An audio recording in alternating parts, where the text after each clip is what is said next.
মুসিবতে না পাই যদি, মুসিবতে না পাই যদি করুণা তোমার, কবরে হাসরে কি হবে আমার, কবরে হাসরে কি হবে আমার। আলহামদুলিল্লাহ নাহমাদুহু ওয়া নাস্তাঈনুহু ওয়া নাস্তাগফিরুহু ওয়া নু'মিনু বিহি ওয়া নাতাওয়াক্কালু আলাইহি ওয়া না'উযু বিল্লাহি মিন শুরুরি আনফুসিনা ওয়া মিন সাইয়্যাতি আ'মালিনা। من يهده الله فلا مضل له ومن يضلل فلا هادي له، وأشهد أن لا إله إلا الله وحده لا شريك له، ونشهد أن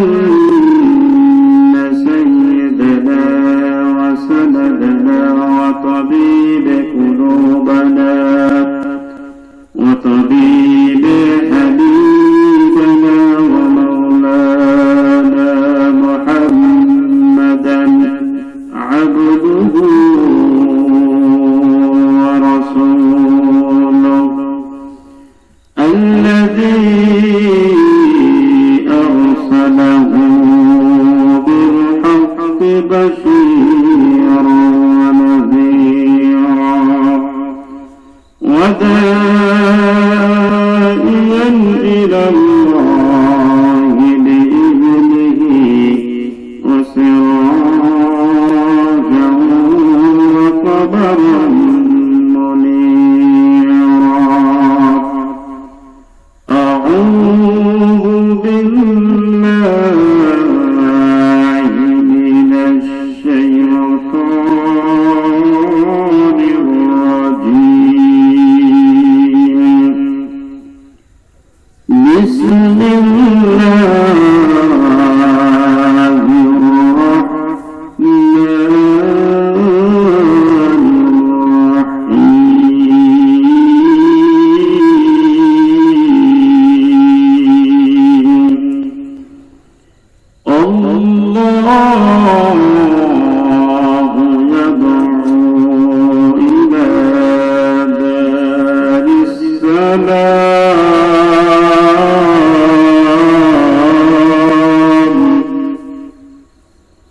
ويهدي من يشاء إلى صراط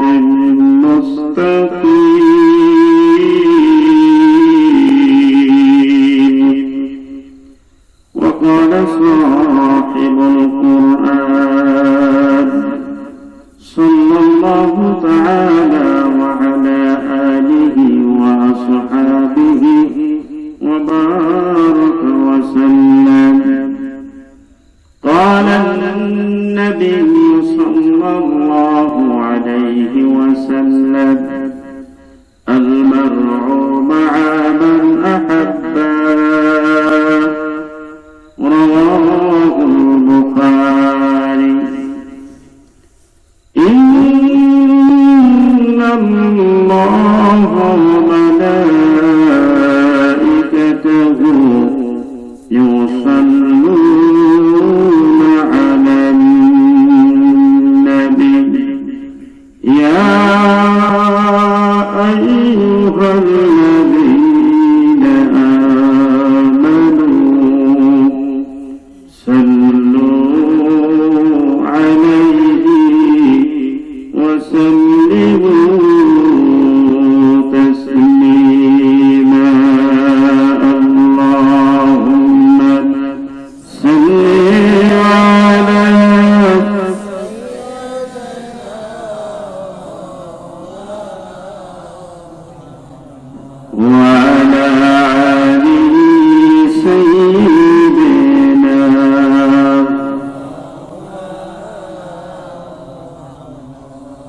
যেদিন তোমার ডাকিবে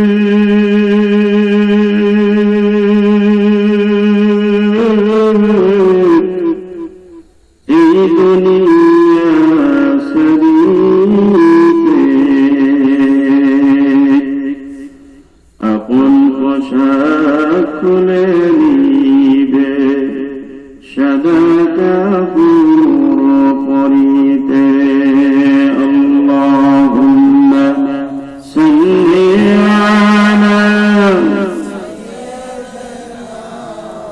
মাওলানা মুহাম্মদ ওয়া আলা আলি সাইয়্যিদিনা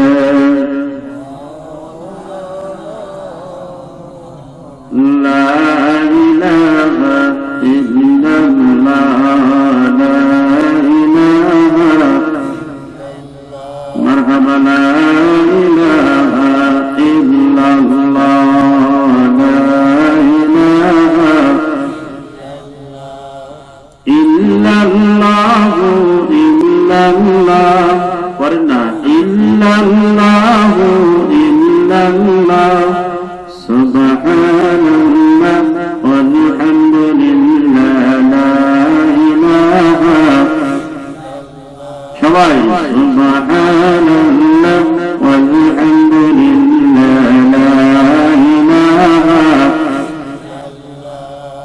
ভাই বন্ধুরে মদিনা কেমনে যাব জানি না কথা বলেন ঠিক কিনা বন্ধুরে মদিনা কেমনে যাব জানি না দয়া করো দয়ার আল্লাহ দয়া করো দয়ার আল্লাহ নসব করো মদিনা লা ইলাহা লা ইলাহা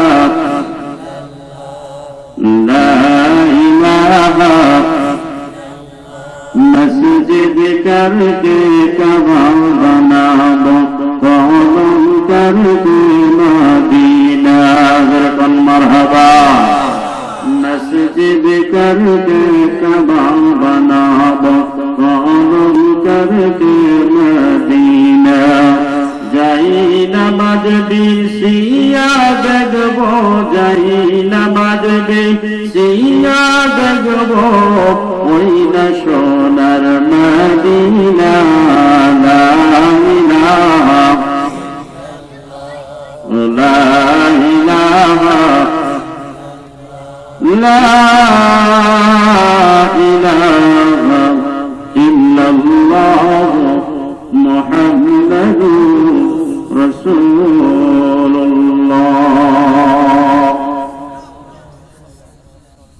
বাইতুল আখির কবরস্থান ও এতিমখানা ময়দান রতন বরিশ ঘাটাইল টাঙ্গাইল জেলার অন্তর্গত আজকের এই রতন বরিশ গ্রামে পুকুর পাড় কবরস্থানের পাশে আল্লাহ তাআলার অশেষ রহমতে অশেষ বরকতে 22শে ফেব্রুয়ারি রোজ বৃহস্পতিবার আমরা সকলে তাফসীরুল কোরআন মাহফিলে আসার বসার আল্লাহ তাআলা সুযোগ করে দিয়েছে।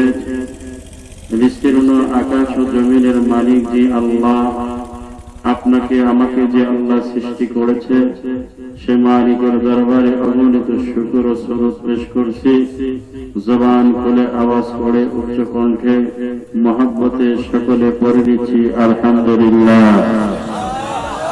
আজকের এই মাহফিলের সম্মানিত সভাপতি সাহেব, আজকের মাহফিলের সম্মানিত প্রধান অতিথি, বিশেষ অতিথি, আমন্ত্রিত অতিথিবৃন্দ, শাহ সুফি হযরত আমজাদ হোসেন পীর কেবলা সহ সম্মানিত পর্দার আড়ালে আমার অবলা সরলা মা ও বোনেরা, সকলকে হৃদয় নিংড়ানো ভালোবাসা ও গভীর সালাম। সকলেই আল্লাহ তাআলার কাছে আরো একবার মহব্বতে করে নিচ্ছে যে মালিক দুনিয়াবি ফিতনা থেকে হেফাজত করে, দুনিয়াবি বালাই থেকে হেফাজত করে, গভীর রাত গভীর রজনীতে কোরআনের কিছু কথা শোনার জন্য, শ্রবণ করার জন্য, মৃত্যুর পরে যে কবরে আমাদের শুইতে হবে সে কবরস্থানে বসে মাহফিল শুনতেছি।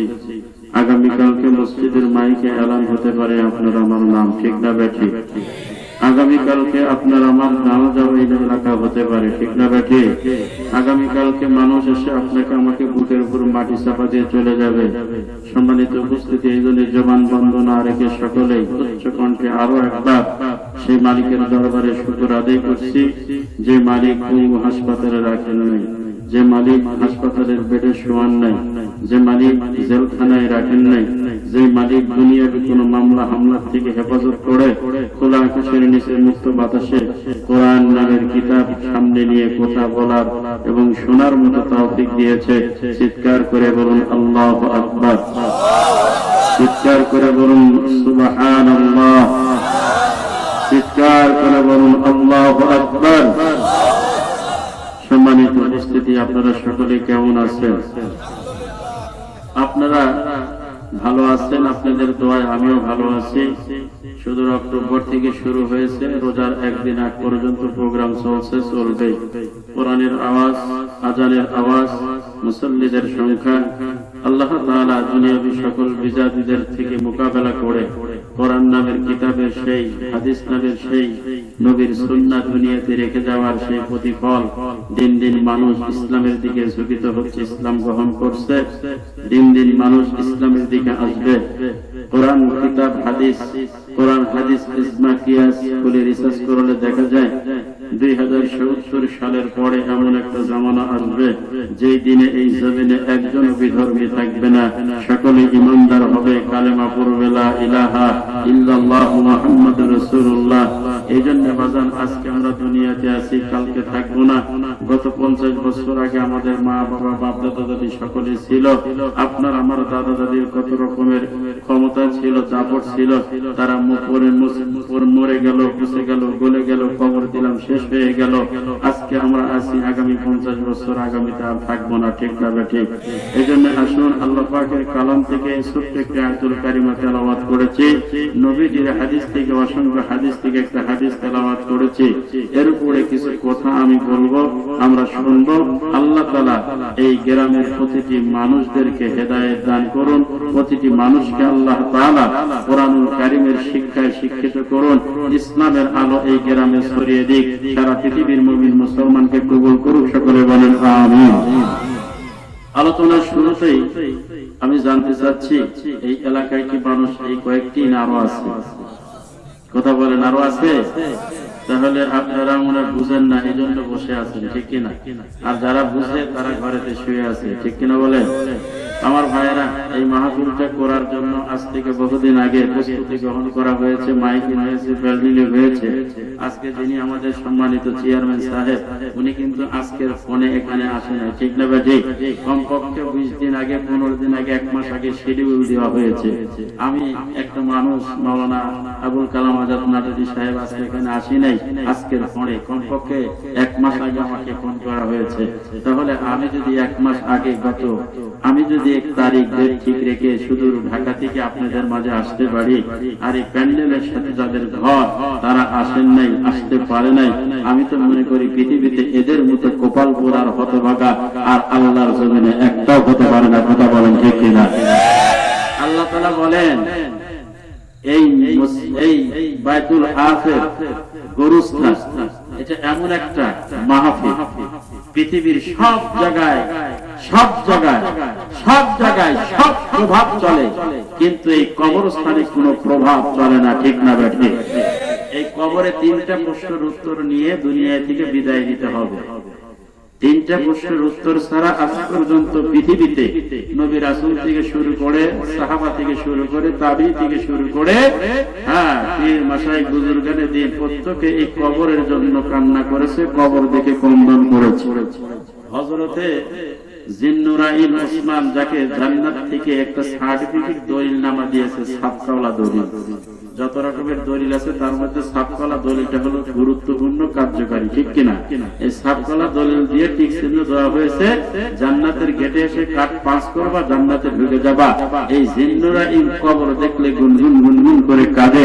এক পর্যায়ে কাঁদতে কাঁদতে কাঁদতে তার চোখের পানি শুকিয়ে গিয়েছে, কাঁদতে কাঁদতে তার চোখ থেকে পানি না বের হয়ে রক্ত বের হয়ে গেছে। এরপরে বলছে, আল্লাহ, কিয়ামতের ময়দানে কাঠগড়ায় যদি আমাকে দাঁড়ানো লাগে, আমি কি জবাব দিব, কি জবাব দিব? আমি অনুরোধ করবো, আজকে যারা ঘরে শুয়ে আছেন, বিভিন্ন জায়গায় দাঁড়িয়ে আছেন, আমার পরে কিন্তু একটা বক্তা আছে, সে বক্তার নাম হলো কিশোরী, ঠিক না বেটি? তাবারক আছে না নাই? আমি বলি, আমার কণ্ঠ যদি ভালো না লাগে, তাবারকের মহব্বত হলেও মরার ভয় তো নাই। তাবারকের মহব্বত হলো প্যান্ডেলে চলে আসি, ঠিক না বেটি? আমরা শুরুতেই আল্লাহ পাকের নাম ঘোষণা করেছি আমার জবান থেকে, ঠিক কিনা বলেন? আমার ভাইয়েরা, আল্লাহু আকবার, সুবহানাল্লাহ, আলহামদুলিল্লাহ বললে আল্লাহ তাআলা নগদ তিনটা পুরস্কার দেয়। জোরে বলেন, কয়টা? আমার ভাইয়েরা, আমার বন্ধুদের গভীর মনোযোগ,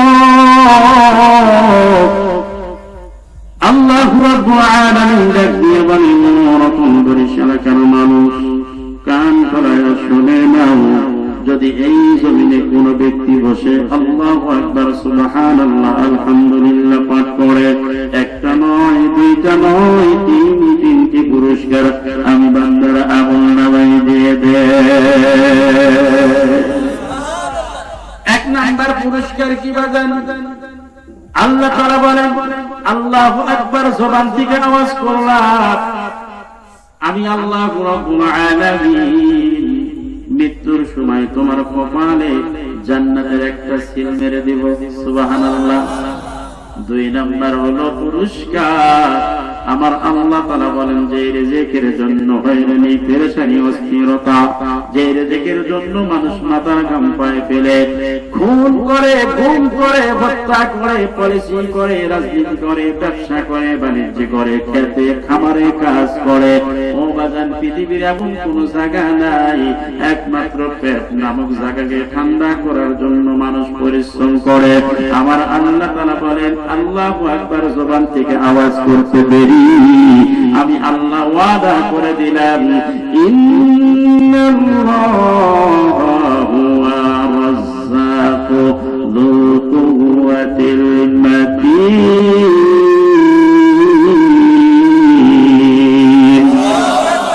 আমার আল্লাহ তাআলা বলে, রিজিকের জন্য পেরেশানি, হয়রানি হওয়া লাগবে না, রিজিকের জিম্মাদারি আমি আল্লাহর হাতে। আল্লাহু আকবার। এ বান্দা, রিজিক তোমার কাছে চলে যাবে, রিজিক আমি আল্লাহ বন্টন করি। কারণ কি জানো নি? 99টা নামের ভিতরে আল্লাহ তাআলা বলেন, আমার একটা নাম আছে, সেই নামের নাম হলো রাজ্জাক। সুবহানাল্লাহ। কোন? এই রাজ্জাক নামের উসিলায় আমার আল্লাহ তাআলা বলেন, আমার নাম হলো রাজ্জাক। আর রাজ্জাক শব্দ অর্থ হলো আমি আল্লাহ দুনিয়াতে রিজিক বন্টন করে তোমাদেরকে খাওয়াই। রিজিকের মালিক কে? বলেন কে?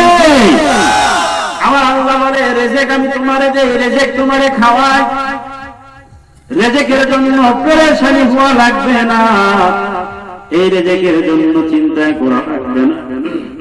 দুই নাম্বার পুরস্কার, আমি আল্লাহ তাআলা তোমার রিজিকের জিম্মাদারি হাতে নিয়ে নিই। সুবহানাল্লাহ। তিন নাম্বার হলো বাজার মদিনা। মদিনা, মদিনা, মদিনার নাম শুধু শুনলাম, সোনার মদিনা দেখতে পারলাম না। মদিনায় শুয়ে আছেন উম্মতের কান্ডার, রহমতের ভান্ডার। এই নবীর নাম হলো অসংখ্য নামের ভিতরে একটা নাম পাওয়া যায়, নবী হলো হায়াতুন নবী। নবী হলো হায়াতুন নবী।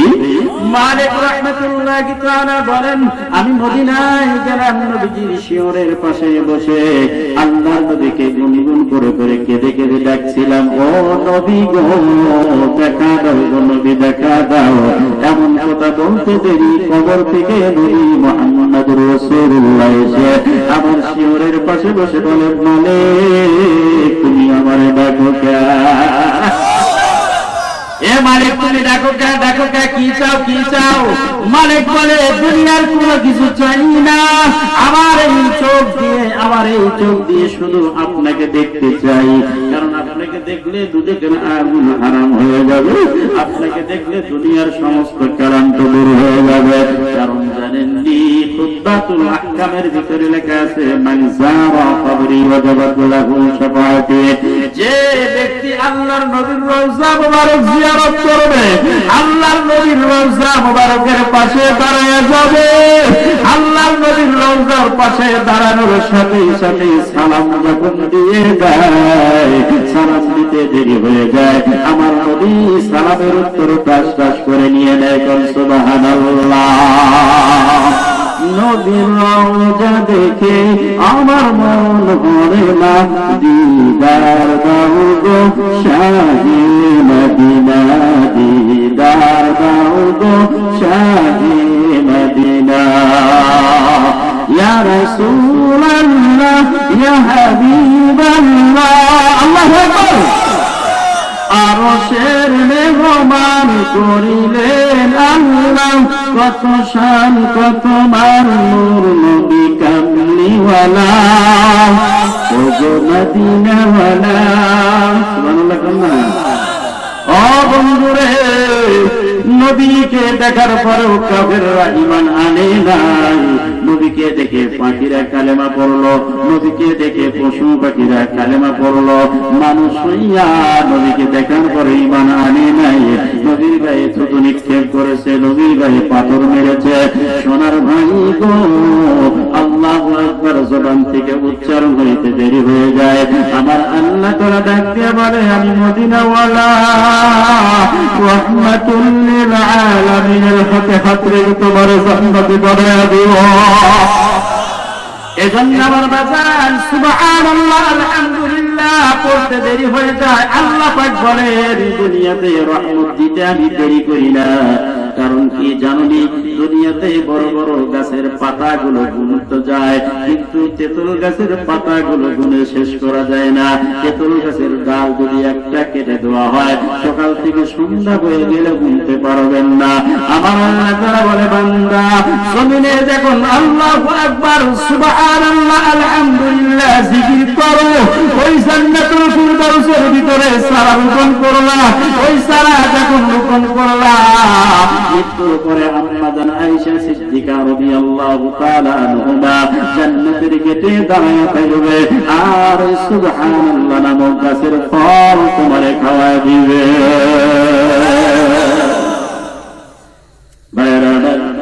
জান্নাতের এত দরকার, শান্তির এত দরকার, আরামের এত দরকার, তাহলে কেন দুনিয়াতে এত পরিশ্রম, দুনিয়াতে কেন এত সমস্যা? কারণ কি আমরা কোরআন ও হাদিসের অনুযায়ী, কোরআন ও হাদিসের আমল আমাদের ভিতরে নাই, আল্লাহ রাসূলের ভালোবাসা মহব্বত আমাদের ভিতরে নাই, আল্লাহ তাআলার ভয় আমাদের ভিতরে নাই। আল্লাহ তাআলার রাসূলের মহব্বত যদি আমাদের ভিতরে থাকতো, আজকে মানুষ দুনিয়াতে কামিয়াবি হয়ে গেত, ঠিক না বেঠি? আজকে এই আলোচ্য আয়াতের মানে আল্লাহ তাআলা বলতেছেন ওয়াল্লাহু ইয়াদউ ইলা দারিস সালাম। আমার আল্লাহ তাআলা বলে বান্দা দুনিয়াতে কোথাও শান্তি নাই, কোথাও সুখ নাই, কোথাও তোমরা শান্তি পাইবা না। আমি আল্লাহকে বাদ দিয়া, আল্লাহর আইন বাদ দিয়া, আল্লাহ নামের মন্ত্র তন্ত্র সব কিছু বাদ দিয়া তুমি ওভারটেক করে চলতে থাকো, কোথাও শান্তি নাই, শান্তি নাই। এসো আমার দিকে, এসো আমার দিকে, এসো কল্যাণের দিকে, এসো মঙ্গলের দিকে। যেখানে সুখ রেখেছি, শান্তি রেখেছি, এই জায়গার ভিতরে প্রবেশ করো। সুখ কোথায়, শান্তি কোথায়? আল্লাহ বলে ইলা দারিস সালাম, আমার দিকে আসো, আমার দিকে আসো। তোমাদের জন্য যেখানে শান্তি রেখেছি, অশান্তির কোনো গন্ধ নাই, অশান্তির কোনো সুবাস নাই। আমার ভাইয়েরা দুইটা আমল করার কারণে বেলাল রাদিয়াল্লাহু তাআলা আনহু আল্লাহর নবীর আগে জান্নাতে প্রবেশ করবে। সুবহানাল্লাহ। একটা আমল করার কারণে জায়রা নামের মহিলা বাবা তোমার আগে জান্নাতে যাবে। সুবহানাল্লাহ। একটা আমল করার কারণে সাহাবারা নবীর সঙ্গে সঙ্গে জান্নাতে যাবে। আজকে দুনিয়াতে আমলের বড় অভাব। আসরের নামাজ থেকে শুরু করে এখানে হাত কেরাত গজব অনেক কিছু হয়েছে। এশার নামাজের পর থেকে হযরত উলামায়ে কেরামের বয়ান বক্তব্য শুরু হয়েছে। ও বাজান, এখানে সব কিছু হয়েছে, কিন্তু আমলের বড় অভাব। বেলাল রাদিয়াল্লাহু তাআলা আনহু কোন আমলের কারণে জান্নাতে গেল, আগে জান্নাতে প্রবেশ করলো। এই তো সেই রজব মাস চলে গেল, সেই রজবের চাঁদে আমার আল্লাহর হাবিব দুনিয়ার জমিন থেকে আসমানে ভ্রমণ করলেন। আসমানে ভ্রমণ করার পরে আল্লাহ রাসূল জান্নাত দেখলেন, জাহান্নাম দেখলেন। ঈসা নবী থেকে শুরু করে, মুসা নবী থেকে শুরু করে, এরকম ইব্রাহিম নবী থেকে শুরু করে, বাবা আদম থেকে শুরু করে অনেক নবী রাসূলদের সাথে আমার নবীর মালাকাত হলো, মুআমালা হলো। আল্লাহর নবী জান্নাত ভ্রমণ করে দুনিয়ার জমিনে সর্বপ্রথম যখন পাওয়া গেছে, এই যুবকের দলেরা কান ফেলাইয়া শুনতে থাকো, মহব্বতের নজরে শুনতে থাকো। যে কয়েকজন মানুষ আছে এতেই চলবে। আর আমার আল্লাহ তাআলা বলে, প্রত্যেকটি মানুষের কাঁধের উপরে ভর করে কোটি কোটি মালাইকাতের ফেরেশতারা বাইতুল মামুর পার হয়ে আমি আল্লাহর আরশে এসে আপনার আমার নাম ধরে জিকির করতেছে। সুবহানাল্লাহ। তুই আমারে ডাক রে বান্দা, তুই আমারে ডাক, তুই আমারে ডাক রে বান্দা, তোর গুনাহ হবে মাফ। ঠিক কিনা বলেন, ঠিক কিনা বলেন? করি নাই রে, করি নাই, মোরা এত গুনাহ করি নাই, তোমার রহমতের চাইতে গো বেশি গুনাহ করি নাই। ঠিক কিনা বলেন? আমরা কিন্তু রহমতের চাইতে বেশি গুনাহ করি নাই। কারণ কি জানেননি? কারণ কি জানেননি? আল্লাহর রহমত কিন্তু চতুর্দিক দিয়ে ভরা। ব্যক্তি মানুষের নাম থেকে শুরু করে প্রত্যেকটি মানুষের ভিতরে নূর দিয়ে ভরা। নূর ছাড়া কোন মানুষের ভিতরে মানুষ চলতে পারবে না। লাইটের ভিতরে নূর আছে, মাইকের ভিতরে নূর আছে, আমার ভিতরে নূর আছে, চেয়ারম্যান সাহেবের ভিতরে নূর আছে। আল্লাহ তাআলা নূর দিয়ে তৈরি করেছে। এই নূর কোন নূর? এই নূর কোন নূর? আল্লাহ তাআলা বলে, এই নূর হলো নবী মুহাম্মদুর রাসূলুল্লাহর নূর। নবী মুহাম্মদুর রাসূলুল্লাহর নূর আপনার আমার ভিতরে কিভাবে আসলো? শুনতে হলে আলোচনা একটু লম্বা হয়ে যেতে পারে, গভীর মনোযোগ দিয়ে শুনুন। প্রত্যেকটি রাত্রে তো আমরা বিভিন্ন বিনোদনে কাটিয়ে দিই, বিভিন্ন টিভির দোকানে কাটিয়ে দিই, বিভিন্ন চায়ের আড্ডায় বসে আমরা সময় কাটিয়ে দিই। বাজার আল্লাহর নবী বাক দিয়ে বলেন, ও দুনিয়ার উম্মত, উম্মতের দলেরা, আল্লাহর হাবিব সর্বপ্রথম মেরাজ করেছে। হযরত বেলালকে ডাক দিয়ে বলতেছে, ও বেলাল, এদিকে আয়, এদিকে আয়। জান্নাতুল ফিরদাউস ভ্রমণ করে দেখলাম তোমার নাম জান্নাতের ইটার ভিতরে লেখা। এবার আগামীকালকে শুক্রবার, আজকে বৃহস্পতিবার রাত, আগামীকাল শুক্রবার মসজিদের গেটে যদি একটা হিন্দু লোক দাঁড়ায়া বলে, ও ভাই, তুমি নামাজ পড়ে বের হয়ে দেখো, বলো তো তোমার আল্লাহকে দেখছো নাকি? এ মুসলমান, তুমি বলতে পারবো না। কারণ কি? আল মারউ মা মান আহাব্বা, যার সঙ্গে যার মহব্বত হবে তার সঙ্গে তার কিয়ামত হবে, যার সঙ্গে যার ভালোবাসা থাকবে তার সঙ্গে তার হাসর হয়ে যাবে। এই জন্য বলি, নবী গো, তোমার আল্লাহর রহমতের চাইতে বেশি গুনাহ আমরা করি নাই। আল্লাহ তাআলা জাহান্নামে দিবে, জাহান্নামী ব্যক্তিরা জাহান্নামের ভিতর থেকে হাওয়া করে কাঁদবে আর বলবে, আল্লাহ, এমন একটা নাম আমার উসিলায় করে মাফ করে দাও। আল্লাহ বলে, দুনিয়াতে কোনো কি নাম পাও নাই? বলবে, আল্লাহ, দুইটা নাম পেয়েছি। একটা নাম হলো ইয়া হান্নান, আর একটা নাম পেয়েছি ইয়া মান্নান। আল্লাহু আকবার। এর উসিলায় করে আল্লাহ তাআলা মাফ করে দেন।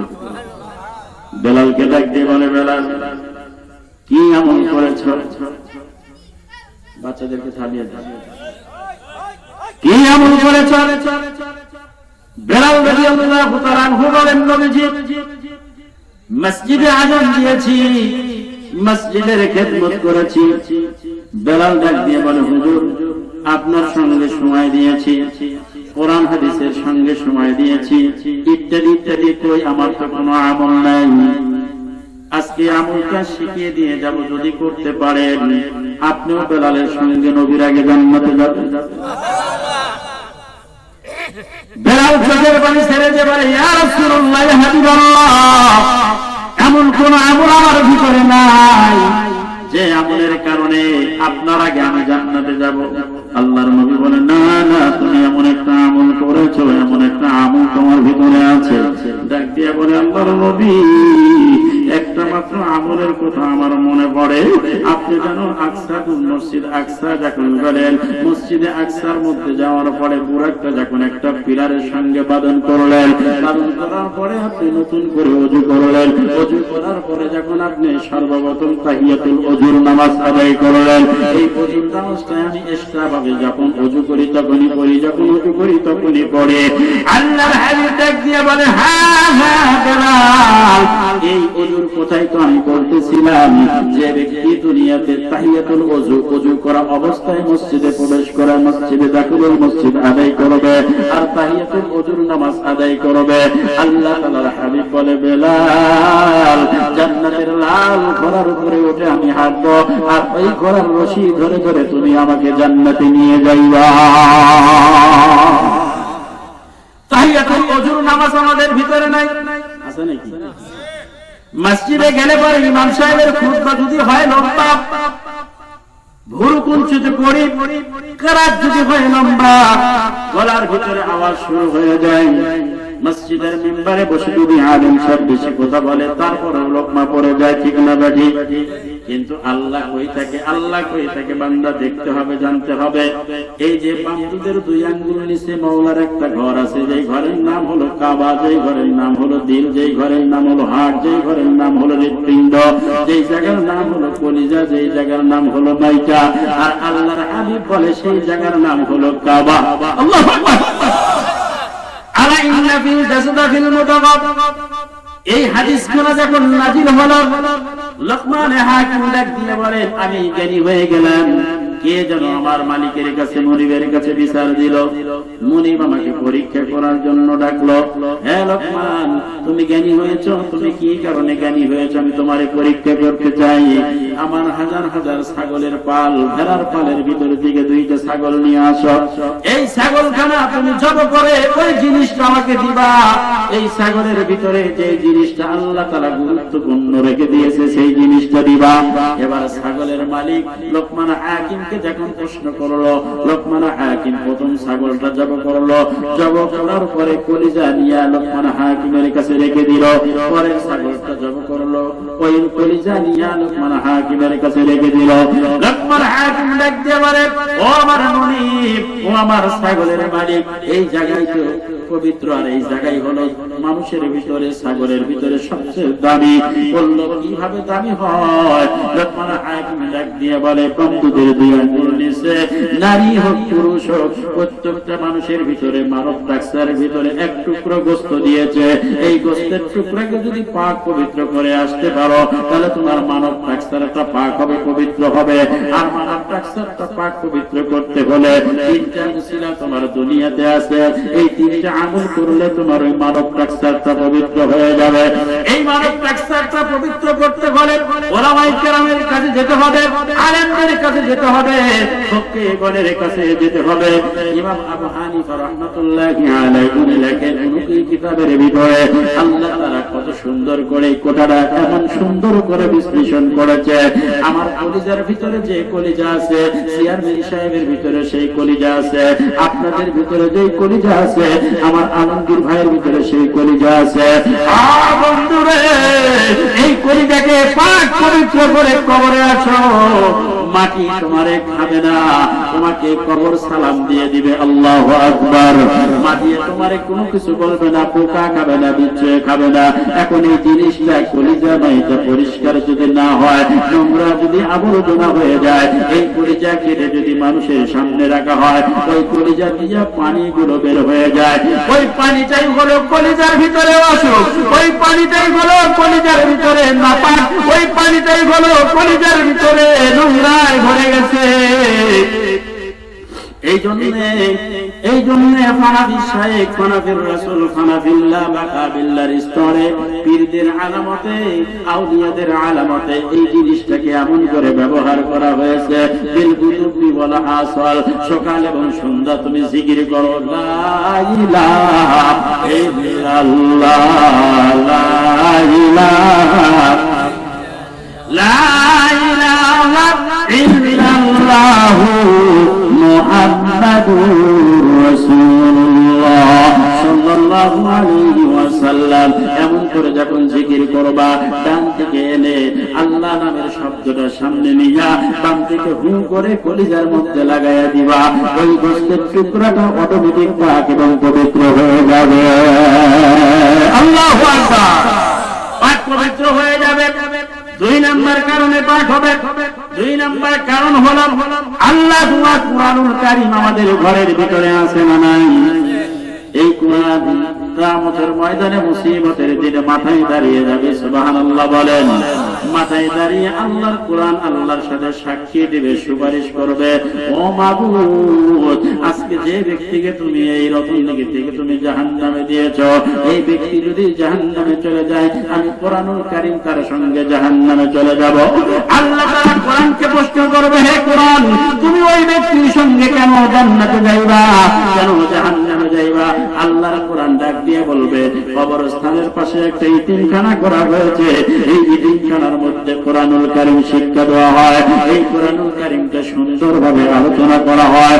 সমস্ত কবরবাসী পেয়েছে আজকে কোরআন আমি এত মহব্বত করেছি, এত মহব্বত করে পড়েছি। কোরআনের জন্য মাদ্রাসার তলবেলম দিয়েছি, কোরআনের জন্য মাদ্রাসায় আমি দান করেছি, সদকা করেছি, ইতিমদের সাহায্য করেছি। আমার আল্লাহ তাআলা ডাক দিয়ে বলবে, যাও যাও যাও কুরআন, তুমি যার প্রতি খুশি হয়েছো আমি আল্লাহ তার প্রতি খুশি হয়ে গেলাম। এই কুরআনুল কারীম তেলাওয়াত করতে হবে। আল্লাহর কুরআন এমন একটা শুদ্ধতার কিতাব, ওয়ারাতিলিল কুরআন তারতিলা। এই কুরআনুল কারীম শুদ্ধ ভাষায় যে ব্যক্তি তেলাওয়াত করবে, আল্লাহ তাআলা বলে আমি আসমান থেকে এসে ওই বান্দার কুরআন তেলাওয়াত আমি নিজ কানে শুনতে থাকি। তাহলে কোরআন শরীফটা তেলাওয়াত করা দরকার আছে না নাই? এক নাম্বার হলো জিকির, দুই নাম্বার হলো কোরআন তেলাওয়াত, তিন নাম্বার কি? তিন নাম্বার কি? আলা ইন্না আউলিয়া আল্লাহি লা খাউফুন আলাইহিম ওয়া লা হুম ইয়াহজানুন। বলি আল্লাহর সাহাবত গ্রহণ করতে হবে, উলামায়ে কেরামদের সাহাবত গ্রহণ করতে হবে। উলামায়ে কেরামের সাহাবত বলি আল্লাহর সাহাবত যখন গ্রহণ করবেন, আমার আল্লাহ তাআলা রাজি এবং খুশি হয়ে যাবে। আমার আল্লাহ তাআলা রাজি আর খুশি হয়ে গেলে আপনাকে জান্নাতুল ফেরদাউসের মালিক বানায়া দিবে। ওই দিনটা পরিষ্কার হয়ে যাবে। তখন আপনার নামাজ ভালো লাগবে, রোজা ভালো লাগবে, যাকাত ভালো লাগবে, ফিতরা ভালো লাগবে, ইসলামের হুকুম আহকাম গুলো ভালো লাগবে, মসজিদে যায় নামাজ পড়তে মন লাগবে, মসজিদের ভিতরে ঢুকলে ভালো লাগবে, শান্তি প্রশান্তি, সুবহানাল্লাহ, শান্তি প্রশান্তি আসবে। মসজিদে যায় শুধু আমরা ঘুমাই, কিন্তু মসজিদের ভিতরের আমলের কথা বলা হয়েছে। আগামী কালকে যখন আপনাদের ইমাম সাহেব মসজিদে খুতবা দিবে, আল্লাহ রাসূল সহিহ হাদিস, আল্লাহ রাসূল বলেন ইমাম সাহেব যদি কালা হয়, ইমাম সাহেব যদি খাঁটা হয়, ইমাম সাহেব যদি ফর্সা হয়, ইমাম সাহেব যদি ন্যাংরা হয়, ইমাম সাহেব যদি কানা হয়, ইমাম সাহেব যা মনে তাই হোক না কেন, ইমাম সাহেবের চেহারা যেমন মনে তেমন হোক না কেন, আপনি যখন খুতবা শুরু হয়ে গেল, আপনি ওই ইমামের মুখের দিকে তাকায়া খুতবা শুনবেন। আমার আল্লাহর হাবিব ডাক দিয়ে বলে, ও সাহাবীর দল, তোমরা যেমন আমার দিকে তাকায় আমার আল্লাহরে দেখতে পাও। যদি কোন ব্যক্তি দুনিয়াতে খুতবা চলাকালীন মনোযোগ দিয়ে নামাজের সুরতে বসে ইমামের দিকে তাকায়া থাকে, আল্লাহর হাবিব বলেন সে ব্যক্তি যেন আমি সরাসরি নবীকে তাকায়া দেখে। এক খুতবা দিল, ইমাম সাহেব 30 সেকেন্ড 15 সেকেন্ড বসে কি বসে না? ওই সময় আল্লাহর হাবিব বলেন যে দোয়া করবেন সেই দোয়া কবুল হয়ে যাবে। সুবহানাল্লাহ। যে দোয়া করবেন সেই দোয়াই কবুল হয়ে যাবে। মুয়াজ্জিন সাহেব আযান দেয়, আযান দেওয়ার পরে মুয়াজ্জিন সাহেব দোয়া করে, আপনি ওই সময় হাত তুলে দোয়া করবেন, দোয়া কবুল হয়ে যাবে। এসএসসি পরীক্ষা শুরু হয়ে গেছে। এক মা আমাকে এনে বলে, হুজুর আমার ছেলের কলম করে দেন। কলম করে দিলাম। আরেক মা এসে বলে, হুজুর আমার মেয়ের পানি করে দেন, পানি করে দিলাম। আরেকজন বলে, হুজুর আমার মেয়ের তাবিজ করে দেন, তাবিজ করে দিলাম। কিন্তু বাজান ওই তাবিজের ভিতরে লেখা আছে, ভালো করে যদি পড়ো তাহলে ভালো রেজাল্ট করতে পারবা, ঠিক না ঠিক? কলম করে দিলাম, কলম দিয়ে লেখলো, জ্ঞান অর্জন করি নাই। ফেসবুকের ভিতরে আছে, ইউটিউবের ভিতরে আছে, ইন্টারনেটের ভিতরে আছে, সামাজিকতার ভিতরে থাকার পরে হুমানারুকা ওয়া জান্নাতুকা, পিতা মাতার জন্য সিরকি দিয়া কথা বলেছি, ধমক দিয়ে কথা বলেছি। মা হইছে বুড়া কয় ঘাড়ে ধরে ঘুরা, মা হইছে বুড়ি কয় পিঠ কেটে মারে ঘুরে। বাপ মায়ের সামনে ছেলে মেয়েরা নোংরা ভাষায় কথা বলে, বাপ মা ছেলেদের সামনে মেয়েদের সামনে দুর্বল হয়ে যায়। এমন অবস্থায় চলতে গেলে আল্লাহর হাবিব বলে, ওই মা আর বাবারে যে ব্যক্তি কষ্ট দেয়, আমি আল্লাহ তার প্রতি নারাজ হয়ে যাই। এই যুবকেরা, এই নারীকে দেখা দরকার। যারা পর্দার আড়ালে আমার মায়েরা আছেন, আমি নাটুলি সাহেবের জীবনের প্রথম পদার্পণ এই এলাকায়। রেজেকে থাকলে আসবো, নসিবে থাকলে আসবো। ও মা, আর দেখা হতেও পারে নাও পারে মা। এই ওয়াজটা করে আমি ইতি টান করে বা আমি তোমাদের হাতে পায়ে ধরে ওয়াজটা শোনার অনুরোধ করি বা। আর যদি তোমাদের চোখের ভিতরে আল্লাহর ভয়ের এক ফোঁটা পানি আছে, আল্লাহর প্রেমে রাবিয়া বর্ষির মতো পানি আছে রে মা, আসল খানার ভিতরে ফেলে দাও। কারণ জাননি আটলান্টিক মহাসাগরের সমস্ত পানি জাহান্নামে দিলে জাহান্নামের আগুন নিভবে না। কিন্তু আল্লাহ রাসূল বলেন, ফালিয়াদহাকু কালিলান ওয়া লিয়াবকু কাসীরা। এক ফোঁটা চোখের পানি যদি আল্লাহর প্রেমাসক্ত হয়ে, আল্লাহর জাহান্নামের ভয়ে, আল্লাহর ভালোবাসার বস্তু শীঘ্র হয়ে দুনিয়াতে ফেলাইতে পারো, ওই পানিটা ইনটেক করে রাখা হয়, জাহান্নামের ভিতরে নিক্ষেপ করলে পানিটা আগুনটা নিভে যায়। জামেলার কাছে গেছে, জামেলা কে? আমি ফাতেমা। কোন ফাতেমা? কয় আমি নবীজির মেয়ে ফাতেমা। আসসালামু আলাইকুম ওয়া রাহমাতুল্লাহ। উনিও বললেন, ওয়া আলাইকুমুস সালাম ওয়া রাহমাতুল্লাহ। দরজা খুলে দাও। কয় কেন? তোমার সাথে দেখা করতে আসছি। কয় না না না, দেখা করার কোনো সুযোগ নাই। ফাতেমা ডাক দিয়ে বলে, তুমি কার সামনে দাঁড়ায় কথা বলো? তুমি জানো আমি কে? বলেন, আপনি বলেন জগতের মা, জান্নাতুল ফিরদাউসের মা, দুই জান্নাতের দুই ইমামের মা, জান্নাতের সার্টিফিকেট প্রাপ্ত আলীর স্ত্রী, বিশ্ব নবী রাহমাতুল লিল আলামিন। তুমি হলো কলিজার টুকরা মা ফাতেমা। আমার স্বামী একজন কাঠুরিয়া কাজ করতে গিয়েছে। আমার স্বামী যতক্ষণ আমাকে অনুমতি না দিবে, ততক্ষণ আমি দুনিয়ার কোন নারীর সঙ্গে, দুনিয়ার কোন পুরুষের সঙ্গে কথাও বলতে পারবো না, দেখাও করতে পারবো না। তুমি চলে যাও, আজকে আমার স্বামী আসবে, অনুমতি লওয়া লাগবে, কালকে তুমি আসো।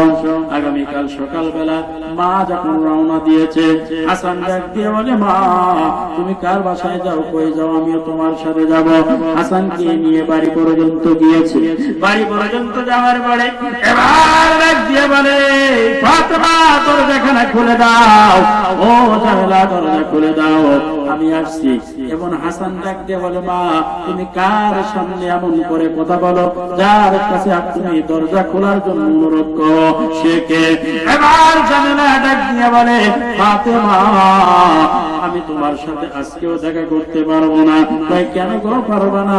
বলে এই কারণেই পারবো না, কারণ তুমি একজন পর পুরুষ নিয়ে আসছো, তোমার সামনে একজন ভিন পুরুষের কথা বলতেছে। এটা হলো আমার সন্তান, বড় হয় নাই, সাবালেক হয় নাই, এখনো পর্দার সম্পর্কে আল্লাহ তার প্রতি বিধান নাযিল করে নাই। এবার জামেলা ডাক দিয়ে বলে, না না, আমার স্বামীর কাছে শুধু অনুমতি নিয়েছি, তোমার সাথে কথা বলবো। তুমি আগামীকালকে আসবা। আগামীকাল সকালে ফজর করে রওনা দিচ্ছি। এমন হুসাইন, ছোট্ট হুসাইন ডাক দেখে, মা কই যাও? কালকে ভাইয়ের এনে দাও খেয়েছ, আজকে আমি যাবো। সুবহানাল্লাহ। হুসাইন ডাক দিয়ে কয় চলো। মা ফাতেমা নিয়ে যায়, আবার বাড়ি গেছে, দেখো মা তুমি কারে ডাকো, কারে ডাকো, কার কাছে রিকোয়েস্ট করো? হুসাইন ডাক দিয়ে বলে, মা তুমি আর রিকোয়েস্ট করো না দরজা খোলার জন্য। ভিতর থেকে আওয়াজ আসলো, মা ফাতেমা আজকেও তোমার সাথে দেখা করতে পারবো না, চলে যাও, চলে যাও। কই কেন? তোমার সাথে আজকেও পরপুরুষ আছে, তোমার সাথে আজকে বাহিরের একটা লোক আছে, দেখা করা যাবে না। ফাতেমা চলে গেলে ভিতরে তার আবেগ, আমার আগে সে জান্নাতে যাবে। এবার পরের দিন সকালবেলা আসছে, বোন আমার সাথে কেউ আছে না, আমি একা আছি, দরজা খুলে দাও। আর তো মন মানায় না, একজন জগতের মা খাতুনে জান্নাত একজন জামেলার বাড়িতে গিয়েছে। দরজা খুলে দেওয়া হলো, ভিতরে প্রবেশ করলো, জামেলা দরজাখানা লক করে দিল। ফাতেমা ভিতরে তাকায়া দেখে তিনটা জিনিস, এক নাম্বার হলো লাঠি, দুই নাম্বার হলো রশি, তিন নাম্বার হলো চাকু। এই তিনটা জিনিস দেখার পরে এবার ডাক দিয়ে বলে, ফাতেমা ও জামেলা, এই তিনটা জিনিস কি কারণে, কিসের জন্য আমাকে বলো, কিসের জন্য? এবার ডাক দিয়ে বলে, ও বোন ফাতেমা তুমি শোনো, রাত্রে আমি আমার স্বামীর হাতে এই তিনটা জিনিস তুলে দিয়েছি। এক নাম্বার হলো আমার কোনো ভুল দেখবে, আমার কোনো বেয়াদবি দেখবে, আমি যদি স্বামীর সাথে তর্ক করি, স্বামীকে যদি কোনো কষ্ট দেয়, স্বামীর আমানতের খেয়ানত করি, 5 ওয়াক্ত নামাজ যদি না করি, পর্দা যদি মেনটেন না করি, তাহলে আমাকে সর্বপ্রথম এই রশি দিয়া বাঁধতায়, এরপরে এই লাঠি দিয়ে আমাকে মারবে। আর তাও যদি রাগ সহ্য করতে না পারে, চেক দিতে না পারে, আমার স্বামীর হাতে চাকু দিয়েছে, চাকু দিয়া আমার স্বামী আমার গলা কেটে আমাকে হত্যা করবে। এই দৃশ্যখানা দেখলেন, চলে আসলো, আল্লাহর নবীকে ডাক দিয়ে বলে, ও বাজার, জামেলা আমার আগে জান্নাতে যাবে, আমি জামেলার কাছে গিয়েছি, এমন কিছু তার কাছে পাই নাই, কিন্তু কারণটা কি? ও তো স্বামীর হেফাজত, সতীত্বকে হেফাজত করে, 5 ওয়াক্ত নামাজ পড়ে, পর্দা মেনটেন করে, আর স্বামীর খেদমত গুলা সুন্দর ভাবে করে। এই তো তার আমল, এই তো তার আমল। ডাক দিয়ে বলে, একজন কাঠুরিয়ার স্ত্রী হয়ে সে স্বামীর সাথে কোনোদিন বেয়াদবি করে নাই, উচ্চ স্বরে কথা বলে নাই। ও ফাতেমা মনে করে দেখো, আজ থেকে কিছুদিন গত হয়ে যায়, তোমার স্বামী যখন ব্যাগ ভরা বাজার, হাত ভরা বাজার, বাজার নিয়ে যখন তোমার কাছে আসলো, তুমি একটু উচ্চ স্বরে আওয়াজ করে কথা বলেছিলে। আমি তখন মুহাম্মদ মসজিদে নববীর ভিতরে বসেছিলাম, আমার কাছে জিবরাইল আমিন এসে বলতেছেন, ইয়া রাসূলুল্লাহ, ইয়া হাবিবাল্লাহ, নবীজি আপনার কন্যা এই মুহূর্তে আলীর সঙ্গে একটু মনোমালিন্য, একটু মন খারাপ করেছে। আলী মন কষ্ট নেই নাই, মনে কষ্ট নেই নাই, বদদোয়া করে নাই, আলী শুধু চুপচাপ থেমেছিল। এই কারণে আমার আল্লাহ নারাজ হইয়া ওই যে মক্কাতুল মুকাররমার মহিলাকে এরকম মা ফাতেমার আগে জান্নাতে দিবে। সুবহানাল্লাহ। আমার ভাইরা এবার খেয়াল করে দেখুন, বলতেছে বাজার কিভাবে অপরাধটা করলাম।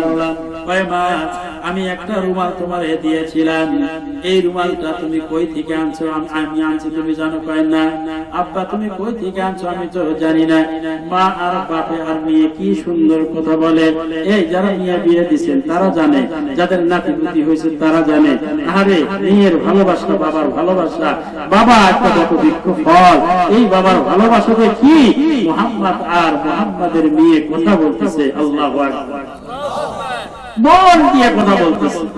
বাজান গো শুনতে চাই, ওড়নাটা কই থেকে আসছিল? বলে জান্নাতুল ফেরদাউস থেকে ওড়নাটা আনছিলাম, এই ওড়নাটা তোমারে হাদিয়া দিয়েছিলাম, এই ওড়নাটা তুমি রাখবা, তোমার কাছে থাকবো, তুমি যদি অভাবে পড়ে যাও তাও বিক্রি করবা না, কিন্তু তোমার 2 সন্তানকে খাওয়ানোর জন্য এই ওড়নাটা আলীকে দিয়ে বাজারে পাঠাইছিলাম। এই ওড়নাটা সর্বপ্রথম একটা মানুষ কিনে নেয়, এই মানুষটি কিনেছে হলো 6 টাকা দিয়ে। জোরে বলে কয় টাকা?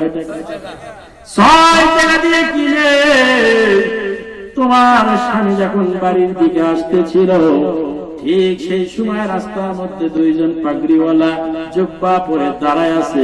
ওই দুইজন ব্যক্তি ডাক দিয়ে বলে, আলী তুমি হইলে রাসূলের মেয়ের জামাই, তুমি হলে ফাতেমার জামাই, তুমি হইলে হাসান হুসাইনের বাবা। সব ঠিক আছে, কি মতলবে রাস্তা আটকাইছেন? রাস্তা আটকাই নাই, তুমি আমাদের কিছু সাহায্য করো। বলে নাই, কিছু নাই, আমার কাছে 6 টাকা আছে, কিভাবে দেব? আবার বলে সাহায্য করে, নাই। আবার এবার ডাক দিয়ে বলে, আল্লাহর ওয়াস্তে কিছু সাহায্য করো। আল্লাহু আকবার। ওয়াজিলাত কুলুবুহুম ওয়াইযা তুলিয়াত আলাইহিম আয়াতুহু যাদাতুহুম হাদিহি ঈমানা। আল্লাহু আকবার। আল্লাহওয়ালাদের সামনে যখন আল্লাহর শব্দটা উচ্চারণ করা হয়, আল্লাহওয়ালারা পাগল হয়ে যায়, ঠিক না ঠিক? আল্লাহর ওলিরা পাগল হয়ে যায়। আল্লাহর ওলিরা কিন্তু রাতে ঘুমায় না, ঘুমালেও কিন্তু আল্লাহর সাথে কথা বলে। আল্লাহর পাগলরাও কিন্তু ঘুমায় না, ঘুমালেও কিন্তু আল্লাহর সাথে কথা বলে। আল্লাহওয়ালাদের সাথে আল্লাহ মিশে থাকে। সুবহানাল্লাহ। আমার বাইরে গভীর মনোযোগ। আলী যখন বলল, আল্লাহর ওয়াস্তে কিছু দাও, আলী এবার ডাক দিয়ে বলে, ভাই যা কিছু আছে সব দিয়ে দিব, তুমি আরেকবার বলো তুমি কার নাম বলিলা? বলতেছে, আল্লাহর ওয়াস্তে কিছু দাও, আল্লাহর ওয়াস্তে কিছু দাও। আলী আল্লাহর নামটা শোনার পরে ক্ষুধার্ত ছেলে মেয়ের কথা ভুলে গিয়েছে, ক্ষুধার্ত স্ত্রীর কথা ভুলে গিয়েছে, সংসারের কথা ভুলে গিয়েছে। এবার ডাক দিয়ে বলে, আমার কাছে 6 টাকা আছে, তোমারে 3 টাকা দিলাম, তোমারে 3 টাকা দিলাম। রাস্তা দিয়ে হেঁটে হেঁটে আসতেছিল, ইতিমধ্যে আপনাদের এই দেওলা বাজারে দেখা হয়ে গেছে একজন ফেরেশতা, একজন ব্যক্তি দাঁড়ায় আছে লাল একটা ঘোড়া নিয়ে। ওই ঘোড়া নিয়ে দাঁড়ায়া এবার ডাকতে বলে, তোমার নাম আলী? জি আমার নাম আলী। তুমি কই যাও? কয় বাজারে গিয়েছিলাম। এখন কই যাও? কয় বাসায় যাই। এ আলী, তোমার শ্বশুরের নাম হলো মুহাম্মদ রাসূলুল্লাহ, তোমার স্ত্রীর নাম ফাতেমা। কয় হ্যাঁ। তোমার সন্তানের নাম হাসান আর হুসাইন? বলে হ্যাঁ। আমার কাছ থেকে এই লাল ঘোড়াটা কিনে দাও। বলে আমি আল্লাহর নামে শপথ করে বলি, আমার কাছে এই টাকা পয়সা নাই, কই থেকে টাকা দিব, কই থেকে টাকা দিব? এবার ডাক দিয়ে বলে, তুমি বাকিতে নাও, তুমি যে বংশের মেয়ে, তুমি মেয়ের জামাই, তোমাকে দেখলে বুঝা যায় তুমি এই টাকা আমার দিবা না। বলে কয় টাকা দেওয়া লাগবে? বলে 100 টাকা দিবা। 100 টাকা দিয়ে কিনে নিয়া এবার আলী রাদিয়াল্লাহু তাআলা আনহু বাজারে নিয়ে গিয়েছে। বাজারে নিয়ে যাওয়ার পরে এবার তাকায় দেখে দুইজন ব্যক্তি ওই ঘোড়া দিকে আগায় আসছে। আগায় আসে বলতেছে, ও ভাই তোমার নাম আলী? বলে হ্যাঁ। তাহলে তোমরা ঘোড়া কেনার জন্য আমরা আসছি, তুমি কি ঘোড়া আমাদের কাছে বিক্রি করবা? বলে হ্যাঁ, বিক্রি করার জন্য আনছি। বলে দাম কত আপনারাই বলেন। আবার বলে না আলী তুমি বলো, না বলে তোমরাই বলো। এমন করে ওই দুইজন ব্যক্তি ডাক দিয়ে বলে, এত সুন্দর ঘোড়া, ডিজাইনওয়ালা ঘোড়া, এমন ঘোড়া তো কোনোদিন দেখি নাই। 160 টাকা দিয়া এই ঘোড়াটা আমরা কিনে নিলাম। আল্লাহু আকবার বলে। কয় টাকা হলো? কত?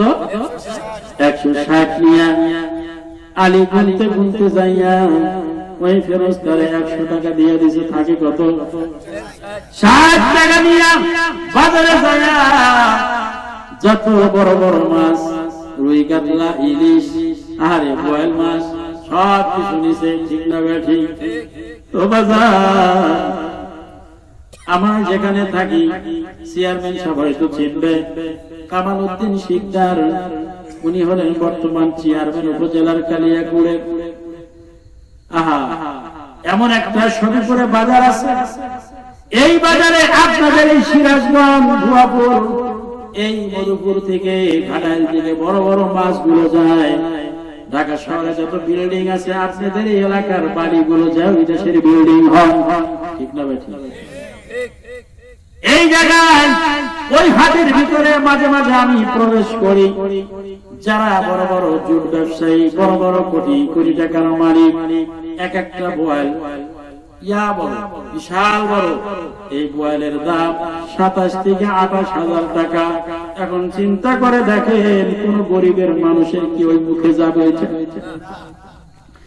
এই যে শীতের দিন, শীতের রাত, আমি আপনাদের কাছে কোন কথা বানায়া আল্লাহর কোরআন হাদিসের বাহিরে বলতেছি না। ও বাজার, এই যে রাত্রে রাত ঘুরি, সবর গড়ি, কত ফেলায় ওভার ব্রিজের নিচে, কত রাস্তায় পাগল, কত মানুষ মা সন্তানকে নিয়ে কম্বল নাই, কাপড় নাই, এদেরকে নিয়ে নিয়ে রাস্তার ভিতরে পড়ে আছে।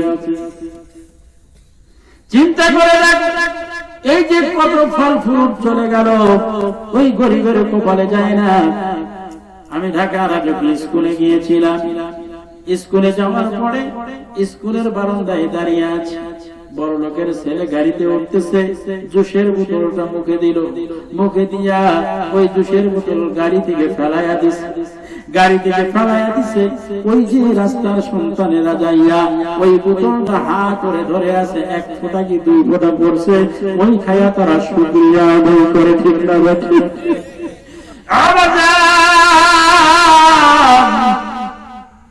রাস্তার রিক্সাওয়ালাদের দিকে তাকা, কত রিক্সাওয়ালারা আজকেও দেখে আসলাম। যখন আমি এলেঙ্গা ক্রস করলাম, আসরের নামাজ, একদম রিক্সাওয়ালা রাস্তায় দাঁড়ায় দাঁড়ায় করতেছে। কত পাইভিক যায়, পাইভিক দাঁড়ায় না, কত বাস যায়, বাস দাঁড়ায় না। কত নামাজ কাজা করে দিলাম, কত নামাজ ত্যাগ করে দিলাম।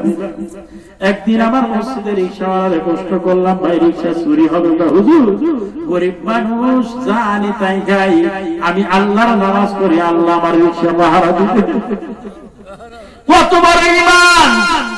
এ বাজার, ঢাকা শহরে গেলেও দেখা যায়, বিশ্বের আনাচে কানাচে গেলেও দেখা যায়, যারা আল্লাহ আল্লাহর পাগল যারা হয়, আল্লাহর নামটা শুনলেই তারা পাগল হয়ে যায়।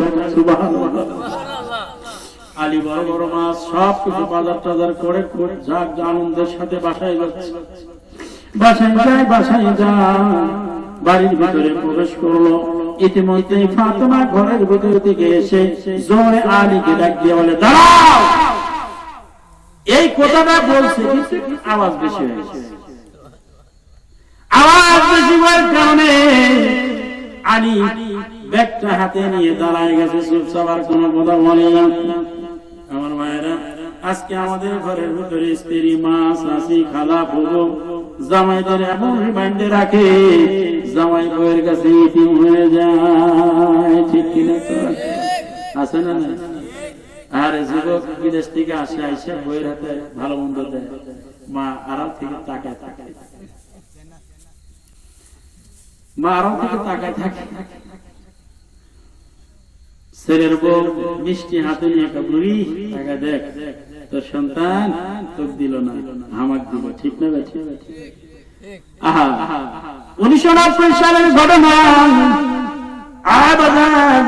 গায়ের ভিতরে বড় বড় ঘা উঠে গেছে, কেউ আদর করে। শ্বশুর বাড়ির লোকেরা ঘর জামাইকে ডাকতে বলে, এটারে নিয়ে পুকুর পাড়ে ফিরে, পোষা গন্ধ বাড়াচ্ছে, দুর্গন্ধ বাড়াচ্ছে।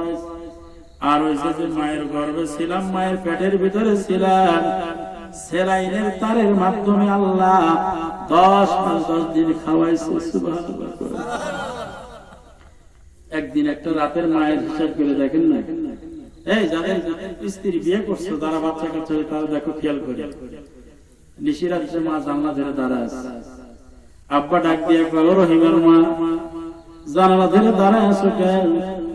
বলে, স্বামী আমার প্রচন্ড শীতের রাত, ল্যাপটা গরম হয়েছিল, ঘুম লেগেছিল, ঘুম আসছে, হঠাৎ করে তোমার সন্তান পেটের ভিতরে লাথি দিছে, আমি আর সহ্য করতে পারি না, আমি আর সহ্য করতে পারি না, আরামের ঘুমকে হারাম করে এবার দাঁড়ায় সারা রাত জানলা ধরে কান্না করে।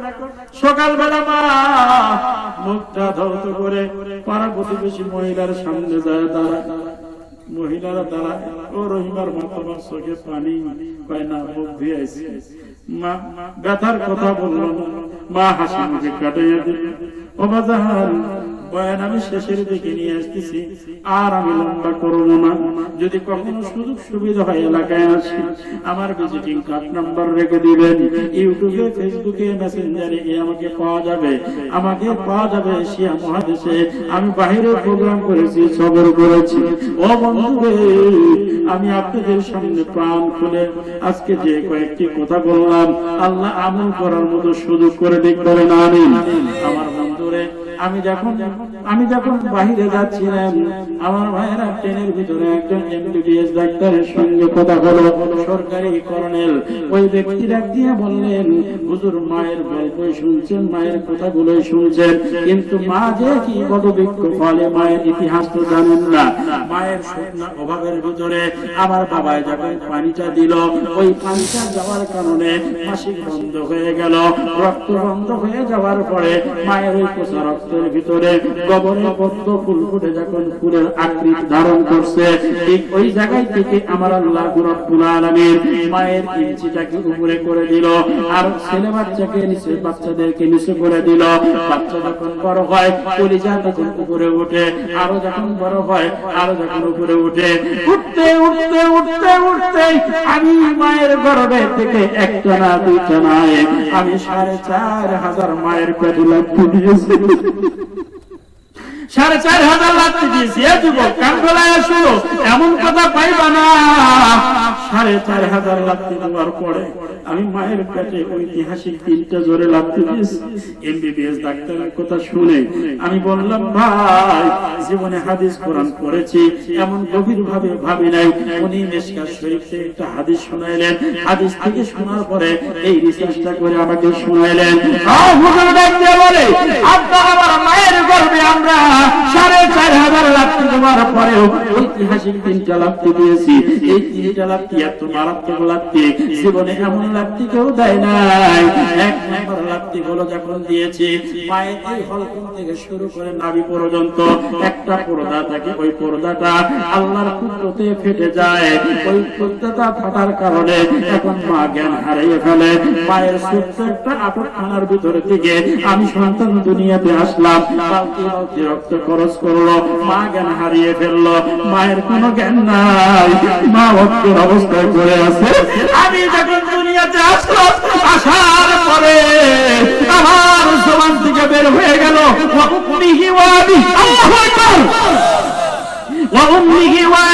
প্রথম নাম নিলাম মা, আম্মা, আম্মু, আম্মু বলে যখন নাম করলাম, এই আওয়াজটা যখন মায়ের কান পর্যন্ত গেল, কানে যাওয়ার সঙ্গে সঙ্গে মিশকাত শরীফ হাদিস প্রমাণ করে, কানে যাওয়ার সাথে সাথে সর্বপ্রথম ওই চামড়াটা, ওই পর্দাটা আল্লাহর কুদরতে আটকে যায়, আর মায়ের হুঁশ ফিরে যায়।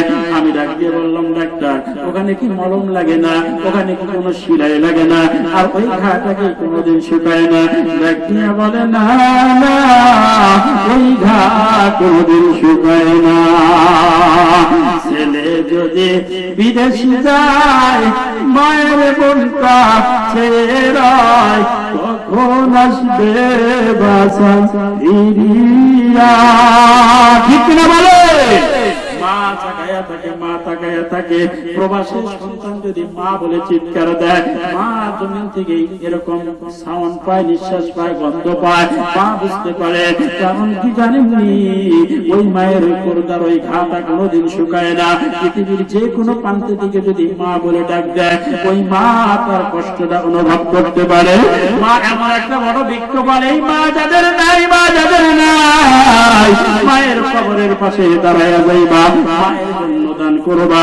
আমার বন্ধুরে,